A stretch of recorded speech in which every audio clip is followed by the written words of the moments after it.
Hello guys, আজকে বানাবো আমি পেয়ারা মাখা। কালকে যেহেতু এনে রেখেছিল আমার বর, পেয়ারাগুলো দেখো কত সুন্দর, কিন্তু পেকে গিয়েছে, দুঃখের বিষয়।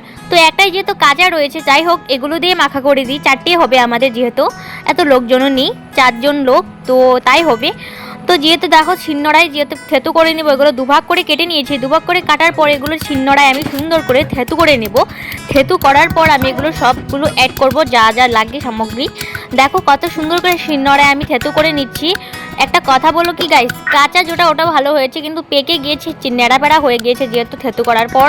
কেমনটা লাগে খেতে সেটা জানি না। আর এখানে দিয়ে দিব থেতু করা যেহেতু হয়ে গেছে, কাঁচা লঙ্কা থেতু করে দিলাম।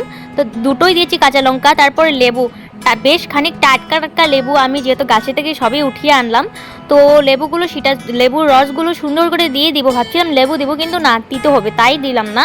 তো এখানে কাশ্মীরি লঙ্কার গুঁড়ো, লঙ্কা দুটো থেতু করে দিয়েছি, তারপরে চিনি দিয়েছি স্বাদ পরিমাণ, নুন দিয়েছি, আর সর্ষের তেল। সর্ষের তেলটা দিলে আমাদের উপকরণ কি হয়, পেট ব্যথা কিংবা কোনো অসুবিধা হবে না, তাই সর্ষের তেলটা অ্যাড করলাম।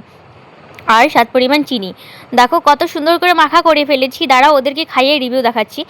তো বলছিল, আমি বলছিলাম খেতে কেমন আমার ভাস্তিকে, তো বলছিল দারুণ হয়েছে। আর আমার বরের রিভিউ দেখো তোমরা, ওর মুখের এক্সপেরিমেন্ট দেখেই বুঝতে পারছো তোমরা কেমনটা হয়েছে। আমি কিছু বলি কিংবা না বলি, বেশ আমিও খেয়ে দেখলাম কেমন, ভালো হয়েছে বেশ।